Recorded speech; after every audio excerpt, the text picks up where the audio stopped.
Tired of your Wati message templates falling flat?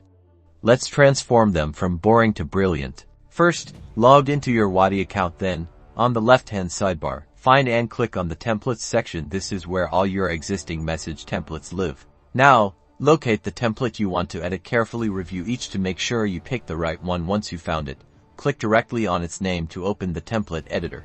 Here's where the magic happens. This is the text editor where you can modify the message content. Feel free to rewrite the copy, focusing on clarity and engagement. Remember to keep your language friendly and conversational.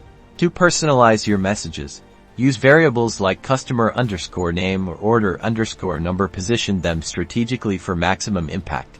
These will automatically pull in specific details for each customer. Always keep WhatsApp's template guidelines in mind. Avoid promotional content or anything that violates their policies. Non-compliant templates will be rejected, so a good idea is to cross-reference these guidelines before you submit. Once you are completely satisfied with your changes and have double-checked for errors, click the Submit button. Your edited template will be sent for review by WhatsApp. Approved. Once approved, your updated template is ready to be used in your automated campaigns. Now go create some high-converting messages.